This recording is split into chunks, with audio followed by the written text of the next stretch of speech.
Olá a todos, mais uma vez.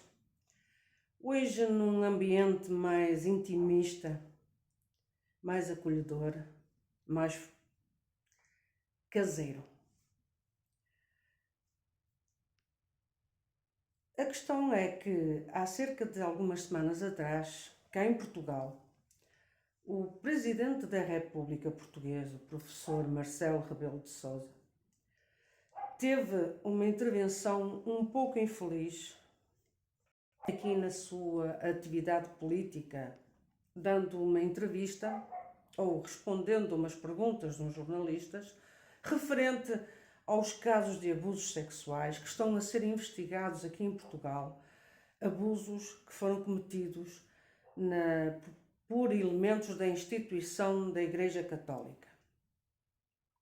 E o facto do Presidente da República ter feito referência de que os casos não eram assim tantos, ele quis se referir em relação à França e com certeza há outros países em que os números são muito mais avultados. A verdade é essa. Mas como outros políticos também fizeram referência, a verdade é que, ainda que fosse só um caso, é de lamentar esse caso. Mas infelizmente cá em Portugal já ultrapassa o número dos 400 casos de abusos sexuais. Que aliás já ultrapassa mesmo a barreira dos 400 casos. Por isso, em parte, foi infeliz o comentário do Presidente da República português, mas também compreendo o que ele quis dizer, que em relação a outros países o número é bem mais baixo. Mas em casos de abusos sexuais não é agradável de se ouvir isto. E aqui eu digo, até mesmo poderia dizer isto frontalmente ao Presidente da República, o professor Marcelo Rebelo de Sousa, por quem eu nutro uma simpatia, gosto da sua postura, da sua forma de estar, mas que foi infeliz, teve azar na expressão que utilizou. E claro está que em política tudo é aproveitado para denegrir às vezes a intenção com que se falam as coisas. Mas há que ter muito cuidado. E pessoas que estejam em destaque ainda tem que haver muito mais cuidado. Como também ainda esta semana eu vi uma entrevista de uma das vítimas que denunciou a esta comissão que está a investigar estes casos que aconteceram há mais de 20, 30 e 40 anos atrás. E essa vítima, o que ela contou num programa de televisão, que até foi com o senhor Manuel Luís Goxa, uma pessoa muito conhecida na televisão portuguesa, em que ela referia que quando estava na escola e tinha lição de religião e moral, ela chegou a desabafar com o professor dessa disciplina de religião e moral de que tinha sido abusada por um padre. E agora que a investigação está a ser feita e está a decorrer, esse mesmo professor, que por acaso até é o bispo do Porto, o bispo da cidade do Porto, quando lhe perguntaram sobre esta denúncia que esta vítima fez nos tempos que andava na escola, se ele se lembrava, o que ele referiu foi que não se lembrava dessa conversa. O que é muito típica, o que é muito natural, isso acontecer. É muito, muito natural. Porque isto faz-me lembrar um filme que eu vi, que se passou aqui há uns anos atrás, na Igreja de Bom Jardim, de haver certas pessoas de que perderam a memória em relação a certos acontecimentos que foram cometidos lá na Igreja do Bom Jardim. Portanto, tudo isto vem relembrar algo que já aconteceu.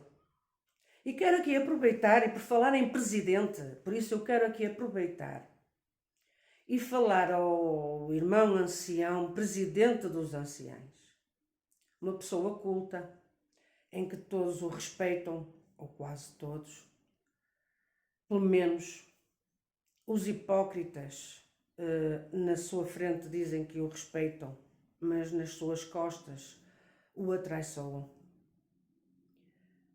Mas isso já são outras cantigas. Mas queria aproveitar aqui para falar abertamente, de coração aberto, ao irmão ancião, presidente dos anciães. Que o irmão teve conhecimento de tudo aquilo que aconteceu no Bom Jardim.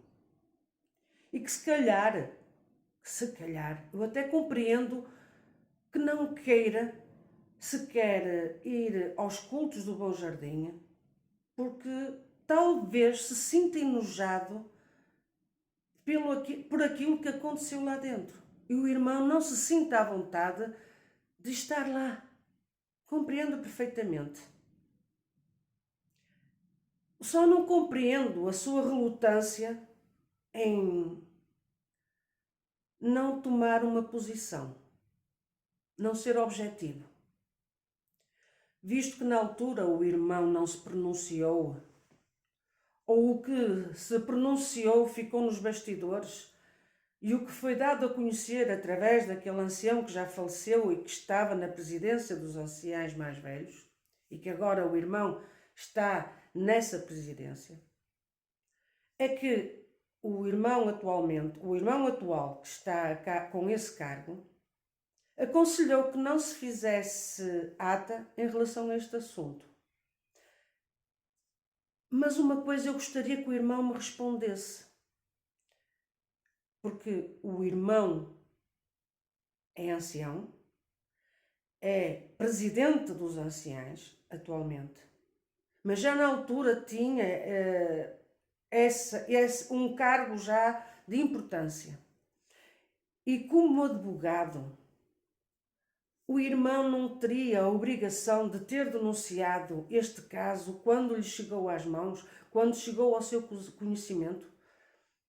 O irmão não terá dado o conselho àqueles anciães mais simples, com pouca formação académica ou quase nenhuma, pessoas simples? O irmão não foi capaz de aconselhar e dizer: não, irmãos, isto tem que ser denunciado. Ou será que lhe foi vedada toda esta informação? Eu gostaria que o irmão pudesse responder. Porque a verdade também é essa, é que o irmão nunca se quis reunir comigo. Já houve o ancião mais velho de Portugal e da Europa que se reuniu comigo e quis saber, em conjunto com outro ancião, o ancião de São Mamede Coronado, e mais uma irmã, para ser testemunha daquilo que foi dito nessa reunião, para não me chamarem de mentirosa. Mas, irmão presidente dos anciães, porquê é que o irmão não aproveita que está este movimento da Igreja Católica a querer que seja tudo desvendado, embora haja quem queira abafar, embora haja quem não se lembre dos casos, que tenha apanhado amnésia? Mas eu pergunto-lhe assim, já que é uma pessoa tão carismática na congregação cristã em Portugal, em que o povo o admira, o idolatra, porque o irmão sabe falar. É verdade que sabe. O irmão, diga-me, não seria conveniente aproveitar toda esta onda de investigação e pedir que fossem investigados, mesmo que não houvesse casos, que seria muito bom que não houvesse, mas que eu acredito que infelizmente há, e não devem ser poucos casos de abusos sexuais que foram ou que fossem cometidos na congregação cristã em Portugal, fosse por quem fosse. Mas o irmão não quer aproveitar e dignificar um pouco o nome da congregação? Porque quem não deve não teme. Por que razão vocês não querem expor com clareza, com transparência, com seriedade? Porque vocês não querem assumir de que é verdade, nós fechamos os olhos. E por que razão, Senhor Presidente dos Anciães? Por que não colocar um ponto final na carreira daqueles que encobriram estes casos, tiveram conhecimento e que encobriram? Ficava-lhes tão bem. Ficava-lhes tão bem. Mas aqui poderá, ou podemos pensar que há razões para não quererem mexer nesses assuntos, não quererem colocar essas pessoas que encobriram no seu devido lugar, que é sem cargo, sem ministério e sem qualquer liberdade na igreja. Apenas de entrarem e assistirem ao cultuar a Deus, ao vosso Deus. Vocês que pregam a verdade, e irmão ancião presidente, o irmão que assiste às reuniões do ministério, e com certeza em colaboração com outros anciães, o irmão com certeza incentiva a falar-se a verdade, a pregar-se a verdade, a pregar Jesus Cristo, a pregar o amor, a caridade, a sinceridade, a lealdade para com Deus. E isso tudo engloba a transparência que tem que existir perante o povo e perante a sociedade.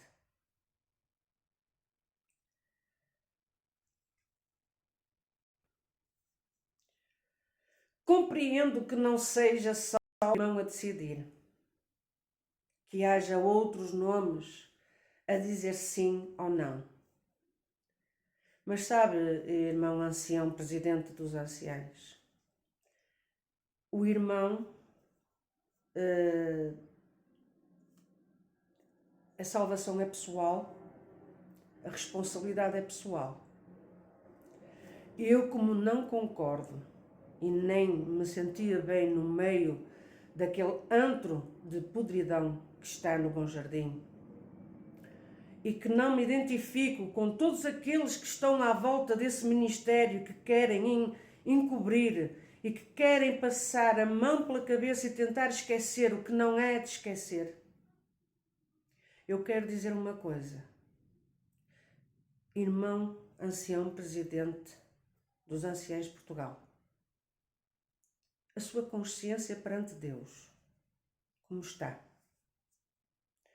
O irmão, quando se levanta perante o povo e que tem a responsabilidade que tenha, o irmão consegue olhar o povo quando está no púlpito, olhar para aquele povo e dizer: aquilo que sai da minha boca é Deus, porque a minha boca está limpa e o meu coração está limpo. Até acredito que sim. Mas perante estas atitudes, eu acho que não. Conforme as mãos do irmão e as de outros irmãos, na minha opinião, eu acho que elas estão sujas. Estão sujas porque há sangue de vítimas. E se vocês escutarem os testemunhos destas vítimas, em que elas, além de serem vítimas da própria situação dos abusos sexuais, físicos, psicológicos, depois há a condenação por parte da sociedade. Seja a sociedade a nível externo da congregação, como até mesmo da sociedade religiosa que está na congregação cristã em Portugal. Por favor, me responda. O que o leva a estar de braços cruzados e a não tomar nenhuma atitude? O que o leva a permanecer à frente de uma instituição que, afinal de contas, também encobre crimes de abusos sexuais. O irmão se identifica porque o irmão também tem algo a responder perante a sociedade como responsável da congregação cristã em Portugal. É mais que evidente que o irmão não se identifica. É mais que evidente que o irmão não consegue estar num culto ou estar num lugar para cultuar a Deus aonde foram cometidos tais crimes obscenos, horríveis e diabólicos. E o irmão, com certeza, tão antigo que é, deve ter conhecimento de muitos ou de muitas outras situações. Será que é isso? Será que é isso que o leva a não colocar os seus pés nos cultos do Bom Jardim? Será que, e vai-me perdoar, irmão ancião, porque eu congreguei muitas vezes na igreja onde o irmão atende, em São Roque. E a mim sempre eu questionava a Deus e perguntava por que razão o seu semblante sempre foi tão triste e carregado. Qual é o peso que o irmão carrega ao longo destes anos acerca da congregação cristã em Portugal? Irmão ancião, presidente dos anciães da congregação cristã em Portugal. O homem que tem formação académica,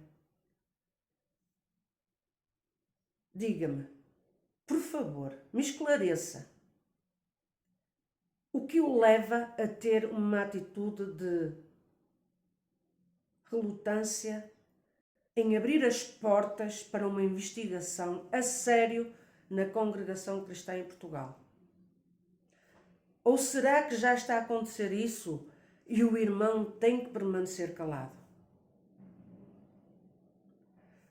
Sabe, conforme nós recordamos os anciãos mais velhos pela postura, pela sua forma de estar, e que às vezes recordamos com uma certa nostalgia pela postura e relembramos aqueles homens de Deus, aqueles homens corajosos. E há aqueles que nós dizemos assim, aquele homem nunca deveria ter tido o cargo que ocupou. É a vergonha da congregação cristã em Portugal.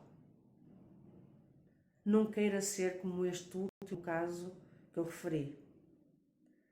Será muito bom que toda a sociedade externa e a sociedade religiosa, aliás, a sociedade civil e a sociedade religiosa, pudessem considerá-lo como um homem corajoso que enfrentou tudo e todos em prol da verdade e na defesa dos indefesos. Não queira defender a mentira, o pecado e tudo aquilo que os rodeia. Não o quero maçar mais. Com certeza,